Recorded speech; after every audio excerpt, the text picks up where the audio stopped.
Hi there, it's Madge. I'm back with Sailjuice.com, and today I'm very excited to have with us a 4 times world champion, 3 times in the A Cat, once in the F18, and numerous second place finishes, too many to count, from the Netherlands, Mischa Heemskerk. Thank you very much for taking the time to join us, Mischa. I know it's pretty late your time, so thanks again. Yeah, nice to see you, Mike. Yeah, good to see you too. So maybe if you could just get started, give us some of your background in sailing. What classes you started in, how you got started into this sport. Yeah, so I got started in the sport when I was 3 years old. I started sailing with my father, and he was into catamarans. So as a little boy, he took me out on a catamaran, and I enjoyed that a lot. And he started racing, and I went with him to all the regattas, and I wasn't racing at the time with him.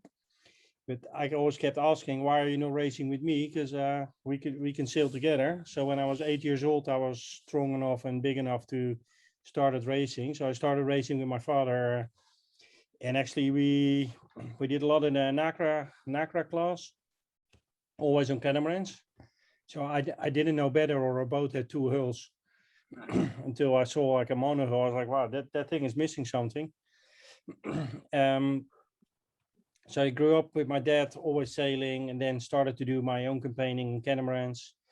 And I've been mainly sailing catamarans, but also done a lot of big boat sailing, and in all kinds of various classes, in little boats, in little RS 500s. I've sailed in big 80-foot boats, and yeah, I've done several world championships in those boats as well. So the whole sailing catamaran development, we always been in catamarans and always been like working on materials, because like the equipment is so important for your speed. So by fine tuning and getting the stuff right, it makes it that you go fast, and then you have the game of sailing to play as well. I've done several Olympic campaigns. So I've been 7 years of Olympic campaigning. I was a pro racer for almost all the F18 factories. I raced for NACRA, Hobie, for Cirrus, raced for Exploder when they have their F18. So I've done done several rounds, and so I'm well rounded, let's say, in catamarans. Now, you're also a sailmaker and an engineer. So, how much has that helped with, especially a developmental class like the A class? How much has that helped you? Yeah, with the A class, that helps a lot. Like started with sailmaking early, because I've seen like how important it is to have the right sail and fit with the masts and with the whole system.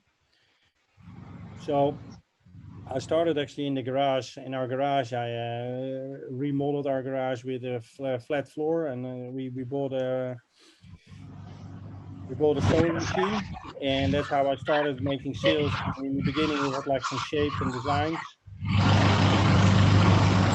Shapes in the beginning, we had like the sails full of telltales, and looking at it all looked wrong. So like, oh, maybe we change it this direction, and it still looked wrong. So we changed the other direction, and then it started to look good. All the telltales started flowing. So that's how simplistic we started with sail making. We always kept track of what we're doing. It's like a good reproduction is important to make development. So that's one thing we were good at. And then later in time, like that has been such an important lesson, because I started sail making when I was like 14, and I've been carrying that all the way through to like till the moment of now. There's still stuff I'm learning and developing. And being an engineer is super useful for the ACAT, because so much of it is preparation and development. And since it's a lightweight boat, we're challenged by the weight. Is like, as you're an engineer, you can like optimize everything, strength and weight wise, to do what you wanted to do. Now, one of the questions I have for you, because I've seen you and you're a big guy. Like, I mean, not heavyweight, I mean, but you're a bigger guy, and you think of one end of the spectrum, you got a guy like Glenn Ashby who makes me look tall, and then you got yourself. So, what sort of a challenge does that bring, especially with an A class at such a light boat? Do you find you have either advantages or disadvantages with your size? Yeah, it's been interesting. I've seen like I've seen with even with my size, I'm like most of the time around 90 kilos racing weight. But I've seen it like even with the drifting conditions, I can still keep up with the really good drifters. So the ACAT light as it is, it seems to be not a big disadvantage when you're like a bigger. Of course, I've been optimizing my power source, the sail and the mast, to suit my weight. And by being able to be in a development class, that makes a big difference. Like you can optimize it for your own weight. So if I would take a really soft mast and a very flat sail, I wouldn't go for nothing. So I've optimized myself to be competitive up to 50 knots of wind speed, and that's where yeah you can see I can keep up. But that's also the reason why even though I'm big guy in the big winds, I'm compromised because I got like a stiffer mast and a fuller sail. Now, has the deck sweeper brought new challenges to you in terms of tacking or jiving? Um, Not really, actually. No, it's been quite good. I know I made my first deck sweeper and I had the sail completely sealed to the floor, so I didn't even have the little opal triangle in the back, and I was diving underneath. I made like a batten which basically could sweep over the top of me. But that seemed to be like less practical. That was too difficult. So then that's when I make the triangle opening in the back, and that's been working actually really well. Yeah. And how much of a challenge has it been to go? Like, obviously, you started in the classic. I guess they call it the classic now, or the floater. To go to foiling, have you found it a big adjustment, or? Well, it's been interesting because in the A class I've been on the foreground of starting to foil. In the A class, like there's no really a classic or a foiler. It's more like you have the A class, and that is it's a development class. I mean, within the rules, we were able to foil even when we had sea foils. I remember my first worlds I did in Denmark in 2010. Going upwind in like 20 knots, I couldn't even keep my boat in the water upwind. I had to stand in front of the front beam because those foils already delivered lift. So that's where we actually started foiling already, but completely out of control.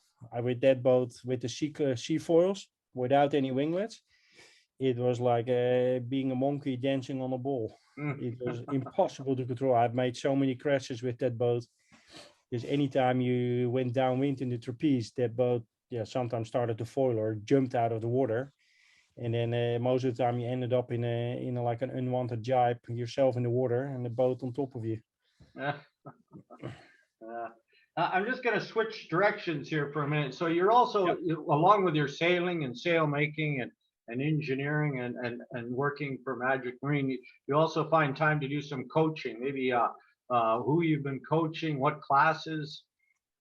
Yeah, I've been coaching tornado class for the Olympics. Most of the time, I've been coaching the catamaran classes, and I've been coaching several teams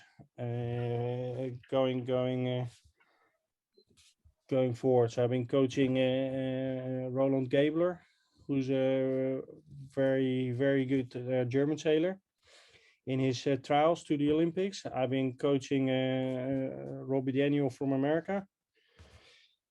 I've been coaching Santiago Lange on the NACO 17 in some of his technique training in going into foiling on the NACO 17. Been coaching the Greek team going in the Olympics for 2004. I've been coaching Koen and Mendy from the Netherlands on the NACAR 17 going to the Rio Olympics, and I've coached the Olympics there with them. So yeah, there's there's a whole list of people I've been coaching. So some really impressive names. I know I had the privilege of interviewing Santiago Langer there. So when you coach these high level people, like you're not talking youth coaching here. What are you doing? Are you just more looking at them, refining their techniques, just little additions? What would you say your main contribution is when you're coaching these high level athletes? I think my main contribution is that I'm very good at looking at the details. So I'm helping them. I'm assisting in observing little details which can make a big difference, especially at that level, because it's about the last details that can make the difference in like getting better or worse. So if you want to make the next step and you get like a pair of eyes seeing those details, then it makes you aware and you can make adjustments accordingly to do better in what you were doing before. Now, is that in terms of their technique and also their equipment, and both their equipment, both things? It's both things. It's like sometimes it's sailing technique, or sometimes I can pick up out of their way they're handling the boat, that the boat needs some adjustment to fit their style better or to fit the conditions better.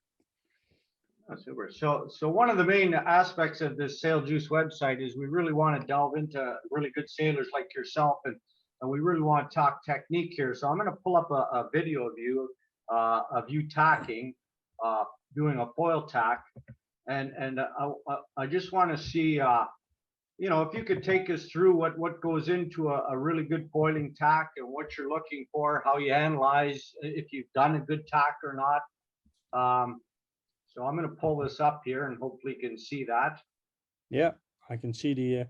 So I can pause it at any time here. We see you going into the tack, and maybe you can start talking us through. So I saw, like, I looked over my shoulder again. So I always do a last check over my shoulder to see like what am I going to sail into, because you change direction, so you're gonna meet some new conditions. Do a last check on the ley line, check if there's no boat above me or boat around me which I can get interference with. And then we're not like here, we're not really doing foiling tacks yet, or we can do foiling tacks on the ACAT. We do like we can go on the foil and then going into attack, but here I'm still going through the water. So like the boat, I start to turn. What I've done is prepared my steering hand, the one where I'm holding the tiller with, and I gave the main sheet to that hand, and I make sure that my hand who's holding the tiller is above the deck. With being above the deck, I can be inside the boat having still steering control, and I can be outside of the boat still having steering control, like being accurate on the helm. Now, so sorry, yep. I was just going to ask you one question, because I know I'm just going to back this up a little bit here, and there was some discussion earlier about if you look closely, you actually throw a line into the center of the boat here. Yeah.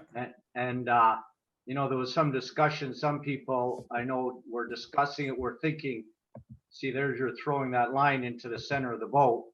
And there was some discussion. Some people actually thought that was the main sheet. So what control are you throwing into the middle of the boat there?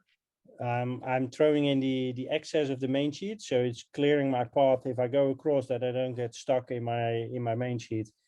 So like the excess line on the deck, and then prepare for the tack and go in. Okay. And the other question I have, how much has your tacking ley lines changed with foiling as compared to when you were sailing more of a floating style boat? Do you try and overstand a little bit more? I mean, everybody wants to find the perfect ley line, but is it causing you to maybe go a little bit further? There is some times where you can take a little bit of a richer ley line, but still, it's been amazing now with the upwind foiling that we're doing about the same angles as we're doing normally to the water, only we go a lot faster. So when we just started with upwind foiling, we were still learning a lot, and that was definitely seen in like which angles we could sail. right now we can sail such like almost the same angles as you do on a normal going through the water mode. Yeah. I noticed there too, as you were talking, you give quite an aggressive tug on the trap handle. Is that to initiate that roll you're into here, or? Yeah, I would like to have the hull, which needs to do most of the turn, who has the longest way to go. I like that one to be above the water, or at least no pressure on it, because that makes that the boat turns easily. And you can see like the hull's already flying basically to the new side. Yeah. So Did you always come in on your knees? Is that pretty standard? yeah, for me, I always come in on my knees because I need to start crawling to the other side, which you do on your knees. So I like to be directly in the position that you can go across. And then in the ACAT is the compared to, let's say, Formula 18, you always go through forward, or I always go through forward facing. So I throw my tiller out and I still have the main sheet in my old hand right now in the middle. And then do the turn to sit. And then with my main sheet hand, I grab the tiller. So are you ever letting go of the tiller, or is there a point where you let go of it, or? Yeah, sometimes I let go of it, or sometimes I go and sit, and then the hand with my left hand, which is going to be my new tiller hand, comes to the tiller with the sheet in his hand. And that means that my right hand is going to be free to grab my trapeze handle. So here I still have the tiller, but then behind me, and my main sheet hand is going to come. So it's more like, a standard dinghy tack, really, where you're facing forward. Yeah, exactly. Yeah. Yeah. And I mean, I guess an advantage of that is, you've got the whole picture in front of you as opposed to, your head down, rear end up type of thing. Yeah, exactly. That's what I've been teaching most of the people in the F-18, that you need to have that moment as short as possible when you rotate around. Like you can't steer the boat with your ass forward. Yeah. The other question, are you releasing, like going into that tack, obviously you want your main sheet nice and tight. How late are you keeping that sheet tension on? As long as possible? Yeah, I try to keep it as long as possible, especially going into the tack. You only rely on the parent wind. So I try to keep it as tight as possible until the sail starts to move to the other side, that it starts to pop, and that's when I do an ease. And how much of an ease, I guess, depending on the wind, what's your min max ease on that main sheet? Well, I release about 10%. Okay. Yep. So there you've switched your hands over. Yeah. And so the next part of it, obviously, are you trying to get, like, if you go into the tack foiling, I imagine you want to come out of that tack and get foiling as soon as possible. So is that the thinking here? Yeah, the thinking is like to get after the tack. You're only working on accelerating, so you should be out on the wire as fast as possible. And this was not one of my best tacks because I still have the main sheet now in my right hand again. Well, I should have been already clipping in and being out on the wire again. And when you're exiting that tack, are you getting into foot mode? So your main thinking is get this boat foiling as soon as possible? Until I'm like as straight out of the tack, I'm trying to sail efficient high mode to start with, and then as I'm out on the wire, that's when I start to go down again and accelerate. You first need the righting moment, like the big body on the side, to start really accelerating with the boat again. Yeah.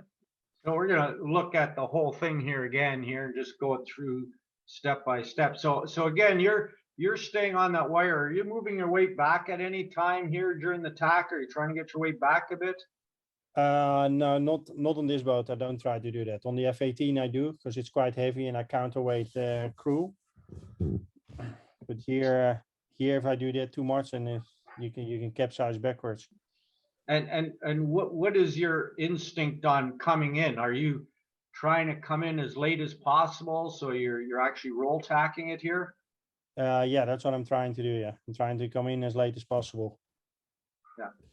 And how far do you think the A cats are away from foil to foil tack like we're seeing on the America's Cup boats and the Sail GP boats?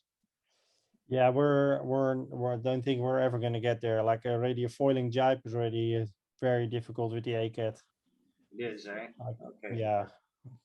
Yeah. So these boats, like they're so light, so we don't carry enough momentum to actually go from a foil to foil.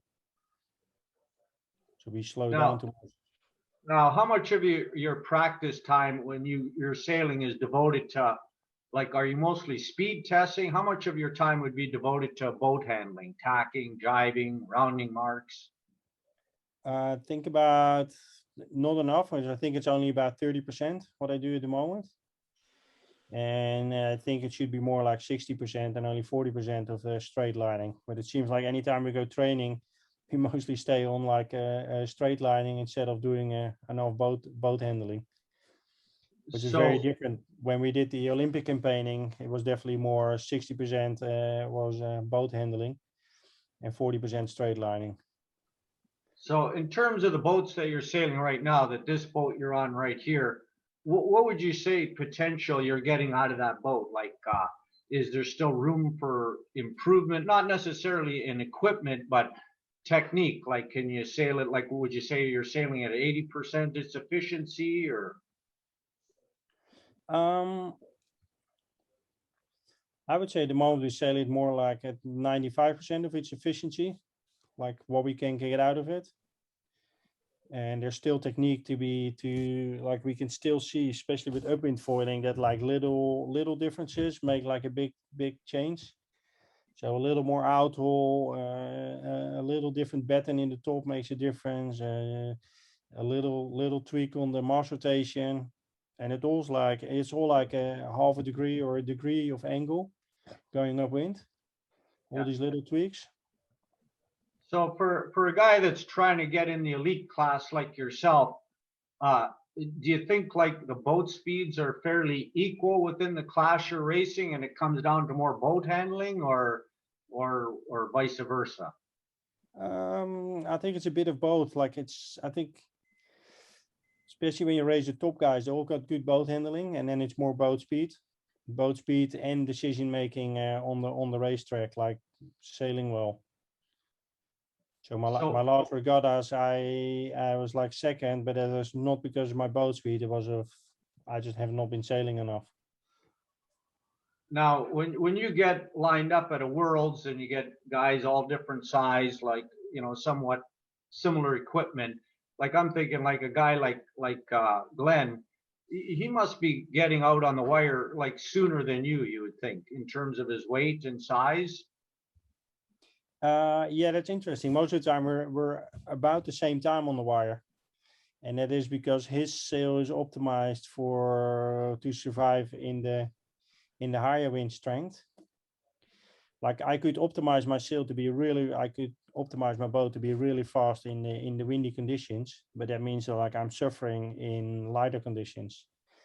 And for him, that's the same. He could optimize his boat to be really powered up in early in light conditions, but then he would suffer in the more wind conditions. So, and as you sail a championship, you need to be all round fast. Like it's more important to have like a all round speed and then only top speed. So if I go out on a day, you never know what you're gonna get. Like it can be the wind can die in a day, and the wind can increase in a day. You can get chop all of a sudden. You get like big changes, and especially when you sail a championship, you want to be able to handle it all. And you don't necessarily have to be the fastest all the time, but you need to have like good championship speed, Yeah. which means that you need to be able to run with the front. And by sailing the boat well, sometimes you're even a little faster. And in my philosophy, I like it when I've got like my equipment set up that I can handle everything for the day and or for the whole event. I don't have to change anything. I'm not changing my diamond tension, not changing my spreaders. The only thing I'm adjusting is like mast rotation, Cunningham, maybe a little bit of outhaul, daggerboard positions, and I'm playing with the main sheet. And by that, find that I'm all around fast, and that means like on all moments around the racetrack, I'm fast. Now, in terms of physical preparation, do you find sailing, because I've never sailed a foiling boat, so I'm just asking this. Physically, is it more taxing on you sailing a foiling boat, or? I think lately it's been more challenging, especially for the upwind foiling, since upwind foiling also came in play. With upwind foiling, I got this really cool Sailmon device with a wind sensor. And it's like a really neat small device. And the wind sensor I mounted in between my shrouds at times, so I can see in training how much apparent wind speed I'm having. So I see times that I've got like 37 knots of wind speed blowing over the boat, apparent wind speed. Wow. That means like that's what we're handling in the upwind. So that means upwind foiling, as we're doing speeds of like 18 to 22 knots of boat speed, with 37 knots of wind of apparent wind speed, the sail load became a lot bigger. So you start to twist off. You have so much wind that you can start to twist off your sail more. And since you twist off the sail, your center of effort in the sail goes down. So that means the load in the whole boat is going up. So effectively your sail pressure point is coming down. So that means you need less mast. You have less mast pushing, less arm of the sail is pushing. So therefore the amount of side force and the amount of load on the sheet is getting a lot higher.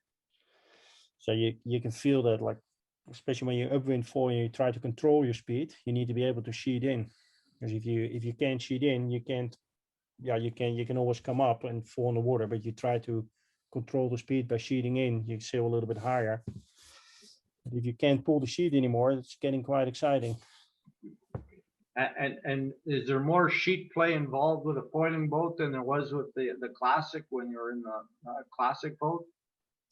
That's been the interesting thing. Like as soon as you start foiling with these boats, instinctively you feel like I'm going so much faster all of a sudden when it goes in the foil, and your instinct says sheet in.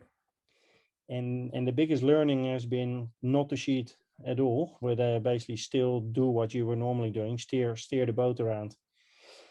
And so is there more sheeting involved? No, it's just the same sheeting as we had before. I think for some people it might be more, but if you listen to this, don't do it. Now, I'd like to keep you on here a long time. I know it's late your time, and I'm sure you followed the America's Cup, and I'm sure you're following the Sail GP, which is an exciting series. I mean, you would think a guy with your resume, are they knocking on the door, or are you interested, or? Um, I'm interested, and it looks like a super fun class to sail. But the thing is, like, you need to be traveling a lot. I got like two little girls for 3 and 5 year olds. I got a beautiful wife, and yeah, the whole sailing scene. If you keep traveling the whole time, then you don't see your family, you don't see your kids grow up. So I've chosen to actually do more of a desk job at the moment and do sailing on the side. So I can be with the girls. I can bring them to school in the morning. I can pick them up. So it's a different path at the moment. Yeah. I've been doing a lot of the racing scenes on the Extreme 40s and the GC32. So I know what it is to do those events, and it's really fun. Like they're a big challenge, and it's fantastic to sail with all the audience and to sail with all the great names in the world. But yeah, I've been holding off on that. So you like the close course racing that they offer on the Extreme 40 series? You like that? I thought it was fantastic. Yeah, it's to be a creative. You sail on a little harbor and you find like, oh, if we come out of this little pit dock, then we actually have overlap, and then we can make a great start. And yeah, there's so much creativity involved in like looking around and being on your toes to see what the next situation is going to be. Yeah. And any other foiling you do? Like I know when you look at these guys like Nathan Otteridge and Glenn Ashby, they're into their windsurfing and their kite sailing and moth sailing. Do you do any other foiling to help you train for your foiling the ACAT? So far, no. I've been mainly sailing on like bigger boats. We developed the G4, the foiling gunboat. We sailed that boat quite a bit. That was a really fun boat to do. And we sailed the TF10, the foiling trimaran from DNA. And that's also been like an amazing foiling boat, but that's more like foiling with friends. It is. So Yeah. and that's like also a unique experience. You can bring people out on the boat. I've been doing a lot on converting boats to foiling. We converted an M20 to foiling. We converted a Nacra 20 at the time to foiling. So I've been doing lots of those types of foiling, and not so much on the kite or on the windsurfer. Yeah. I do kite, but I haven't done the kite foiling yet. So how many days a year are you on the water, training or sailing or? I think right now I managed to probably get like 60 days on the water. Yeah. So I guess a little challenging also with your weather too. I mean, you must shut her down, I guess, because of the cold or. Yeah, or you dress well. Luckily, you got a good support team in Magic Marine that the gear is developed here, so it's also ready for the weather here. Still, it's not as much fun sailing in this cold than sailing in a nice warm place. Or But you could get into ice boating from your country there. Eh? it was unique. Last year was the first time we actually had that again, that we could sail on the ice boat.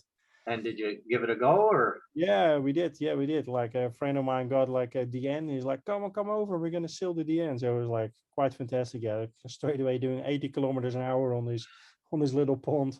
Well, you come over to Canada, we'll set you up on a boat here and Yeah. get you.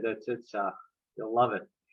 Well, I appreciate you giving us your time. I know it's late at night, and thanks for being patient with all the questions. And hopefully, everybody got a little something out of that. I know I got a lot out of it, and I don't even foil. So I appreciate you taking your time to do that, Mischa. And yeah, thank you, Mike. I good luck. had a little note if I might add it on. Is like the World Championship, the ACAT is going to be next year, April May in Houston, Texas, in America. So for anyone who's listening or watching, we hope to see you there. It's going to be a great event. It's going to be hosted by the Houston Yacht Club, and it's going to be more subjects for you to talk and write about. It's going to be close on your side of the pond. Yeah, close, but everything's a long way from me, I'll tell you. I'm probably closer to you than I am to there. Yeah, okay. Okay, that was great chatting and have a good night.